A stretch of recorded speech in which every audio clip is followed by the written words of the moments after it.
What if the first app you open every morning is quietly rewiring your brain, not sharper, weaker, more anxious, more addicted? And what if quitting it for just 30 days would change your mind in ways you cannot imagine right now? The science says it will.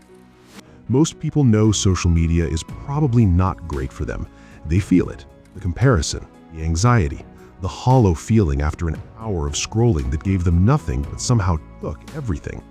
But they do not quit, because quitting feels extreme, feels antisocial, feels like missing out. So they keep scrolling, keep consuming, keep handing their most valuable asset, their attention, to an algorithm that was specifically engineered to never give it back. And day by day, scroll by scroll, their focus gets weaker, their patience gets shorter, and they can't remember the last time they sat with a single thought for 30 seconds. In 1651, the French philosopher Blaise Pascal wrote something that feels like it was written yesterday.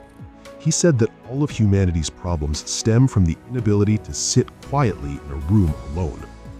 Written 400 years ago, before smartphones, before the internet, he already understood the disease. Pascal himself produced brilliant work, probability theory, the foundations of modern physics, from long stretches alone with his own thoughts, not because he had more talent than anyone else, but because he protected his mind, the one thing most people give away for free. That is exactly what your mind is, a sacred space. Stoics called it the inner citadel, a private, protected place that no external force can enter without your permission. Social media is not just entering that space, it is renovating it, redesigning it, and charging you nothing because your attention is the product. Now, let's talk about what social media is actually doing to your brain at the neurological level. Because this is not opinion, this is documented, this is measurable. Every notification, every like, every new post in your feed, each one triggers a small release of dopamine. Your brain, always chasing dopamine, learns quickly. Check the app, get rewarded. Check again, rewarded again. A compulsive loop, not through weakness, through basic neuroscience. Here's where the real damage happens. Social media delivers dopamine in unpredictable intervals. Sometimes you post and get 50 likes. Sometimes you get 3. This unpredictability is not an accident. It's the same psychological mechanism used in slot machines. Variable reward schedules are the most addictive pattern the human brain can encounter. A 2018 University of Pennsylvania study found that limiting social media to just 30 minutes a day significantly reduced loneliness and depression in participants. 30 minutes, that's all it took to measurably change how people felt about their own lives. Over time, this rewires your prefrontal cortex, part of your brain responsible for focus, long-term thinking, and impulse control. Studies show heavy social media users have measurably shorter attention spans and higher baseline anxiety. Boredom, real boredom, is where creativity lives.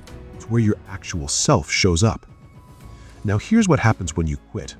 Week 1, restlessness, irritability, the urge to check. That's your dopamine system recalibrating.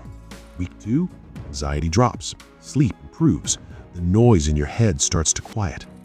Week 3, your attention span begins recovering. You think deeper, you sit longer with a single idea. By day 30, people feel calmer, more creative, more present, more like themselves. Let's make this real.